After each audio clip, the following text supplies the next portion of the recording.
सात संगत जी बड़े प्यार से कहना।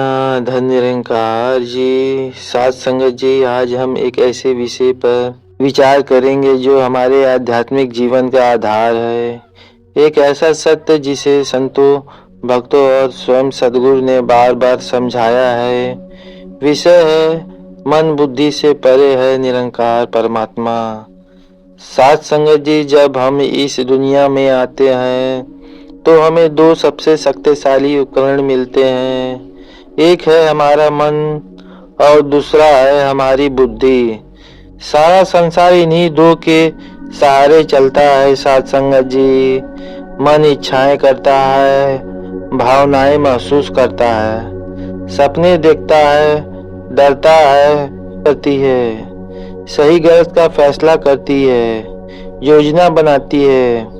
हमने अपनी पूरी जिंदगी में इन दोनों को अच्छी शिक्षाओं से बुद्धि को तेज किया जाए और अच्छे संस्कारों से मन को नियंत्रित करने की कोशिश की है, और यह सांसारिक जीवन के लिए बिल्कुल सही भी है साथ संगत जी। लेकिन एक बहुत बड़ी भूल हम कर बैठते हैं। हम जिन उपकरणों से दुनिया को नापते हैं साथ संगत जी, उन्हीं उपकरणों से उस परमात्मा को भी नापने की कोशिश करने में लगे रहते हैं जिसने यह पूरी दुनिया बनाई है। आप कल्पना कीजिए साथ संगत जी, आपके हाथ में एक छोटा सा स्केल है, एक पुट्ठा है जिसे 12 इंच के निशान है। मैं आपसे कहूँ कि इस स्केल से आप पूरे आकाश की लंबाई नाप दीजिए, क्या यह संभव है? आप कहेंगे कि यह कैसी बात हुई, यह तो असंभव सी बात है। स्केल सीमित है, आकाश असीमित है। साथ संगत जी, सीमित से असीमित को कैसे नापा जा सकता है? साथ संगत जी, ठीक यही भूल हम कर बैठते हैं। हमारा मन और हमारी बुद्धि उसी 12 इंच के स्केल की तरह है, इनकी एक सीमा है। चलिए पहले मन की बात करते हैं साथ संगत जी। मन क्या है? विचारों का एक प्रवाह, यादों का एक संग्रह। यह हमेशा कुछ न कुछ सोचता रहता है साथ संगत जी। अगर आप परमात्मा को मन से खोजने निकलेंगे तो मन क्या करेगा? वह परमात्मा की एक छवि बनाएगा, एक तस्वीर गढ़ेगा, शायद किसी देवी देवता की, शायद किसी प्रकाश की, शायद किसी आकार की।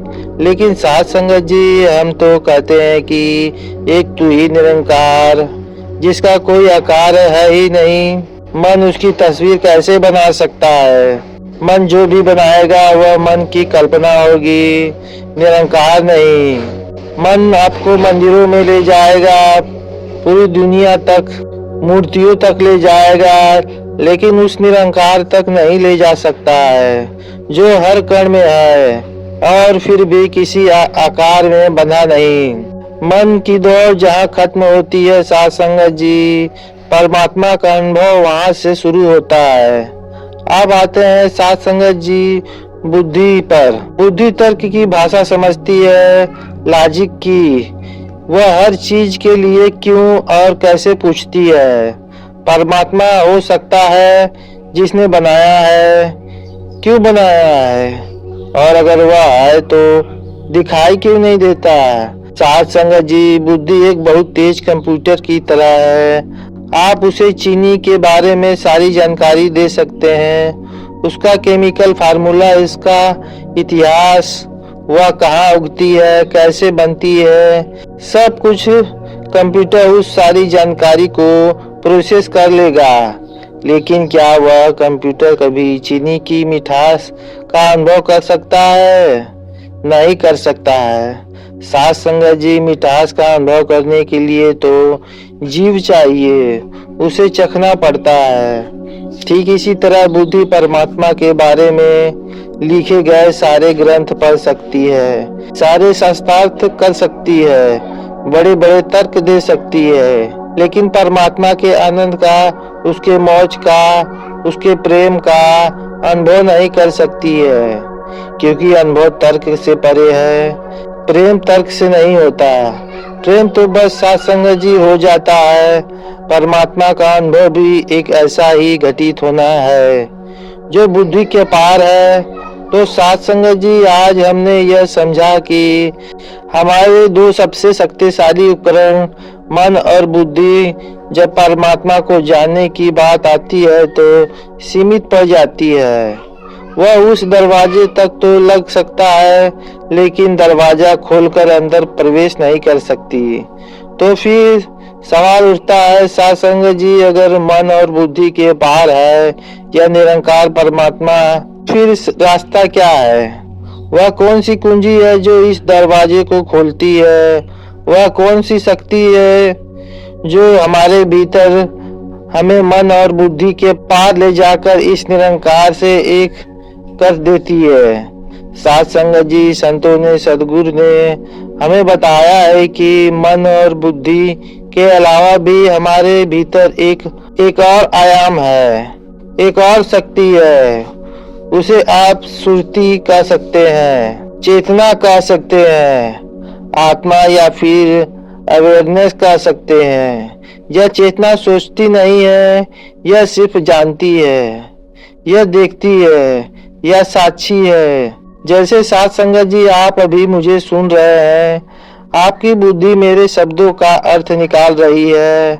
आपका मन शायद सोच रहा है कि यह बात सही है या फिर नहीं, लेकिन इन दोनों के पीछे एक आप है जो बस यह देख रहा है कि मन सोच रहा है और बुद्धि समझ रही है। जो इस पूरे घटनाक्रम का साक्षी है वही आपकी चेतना है। यह चेतना सोई होती है, यह मन और बुद्धि के शोर में इतना दबी होती है कि हमें इसका पता ही नहीं चलता। हम खुद को मन और बुद्धि ही मान बैठते हैं। और यहीं पर साथ संगत जी, सदगुरु की भूमिका आती है। सदगुरु क्या करते हैं? वह कोई नया विचार नहीं देते हैं साथ संगत जी, कोई नई फिलॉसफी नहीं पढ़ाते। वह तो बस एक काम करते हैं, वह हमारी सोई हुई चेतना को जगा देते हैं। वह हमें ब्रह्म ज्ञान देकर इस निरंकार परमात्मा का सीधा प्रत्यक्ष अनुभव करा देते हैं। जैसे कोई उंगली से चांद की तरफ इशारा करे, बुद्धिमान व्यक्ति चांद को देखेगा, लेकिन जो सिर्फ बुद्धि पर अटका है वह उंगली का विश्लेषण करने लगेगा। उंगली कितनी लंबी है, किस दिशा में है, नाखून कैसा है, ग्रंथ शास्त्र तर्क सब उस उंगली की तरह है जो इशारा कर रही है। लेकिन सदगुरु हमारी नजरों को पकड़कर सीधे चांद की ओर मोड़ देता है और कहते हैं, यह देख। और जिस पल हम देख लेते हैं उसी पल मन और बुद्धि पीछे छूट जाते हैं साथ संगत जी। वह जानने का क्षण होता है, मानने का नहीं। आपको चीनी की मिठास का अनुभव हो जाता है और आपको किसी तर्क या फिर प्रमाण की आवश्यकता नहीं होती है। अनुभव स्वयं ही सबसे बड़ा प्रमाण बन जाता है। तो साथ संगत जी, इसका यह तर्क बिल्कुल भी नहीं है कि ब्रह्म ज्ञान के बाद मन और बुद्धि खत्म हो जाती है। नहीं साथ संगत जी, बल्कि वे सही स्थान पर आ जाते हैं। इसे ऐसे समझे जैसे एक कुशल ड्राइवर कार चलाता है।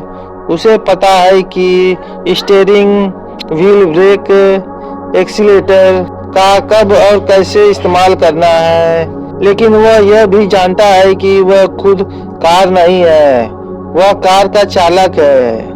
इसी तरह एक ज्ञानी भक्त मन और बुद्धि रूपी गाड़ी को ब्रह्म ज्ञान मिलने के बाद संसार में कुशलता से चलाता है।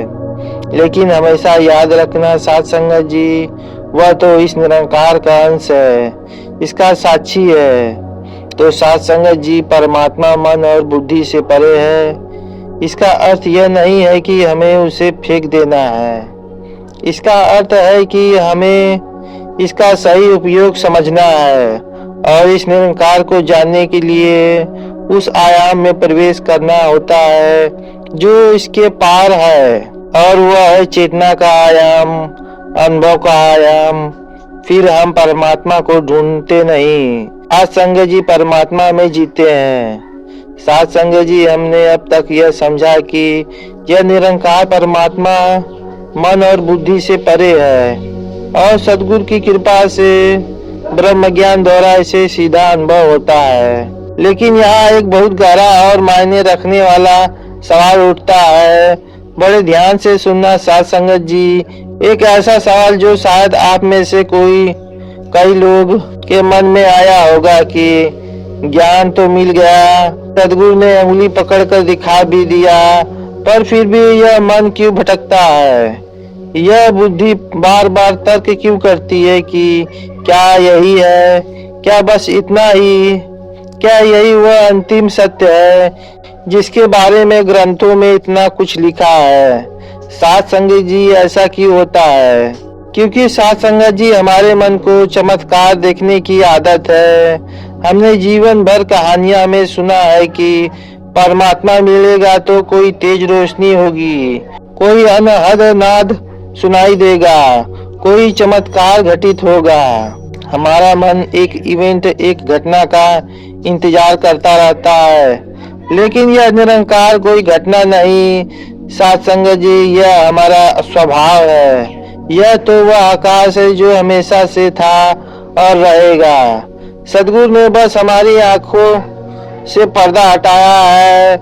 इसे ऐसे समझिए साध संगत जी, बहुत जरूरी बात है।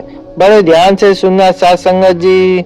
मान लीजिए एक व्यक्ति है जो जन्म से एक विशाल भव्य और सुंदर साम्राज्य में ही रहता है। वह उसी साम्राज्य की हवा में सांस लेता है, उसी का पानी पीता है, उसी की सड़कों पर चलता है, लेकिन उसे यह पता ही नहीं है कि वह एक महान साम्राज्य के राज्य में है।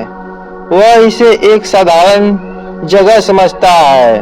एक दिन कोई ज्ञानी व्यक्ति आकर उसे बताता है, अरे मित्र, तुम जिसे साधारण जगह समझ रहे हो, यह स्वयं महान सम्राट का राज्य है।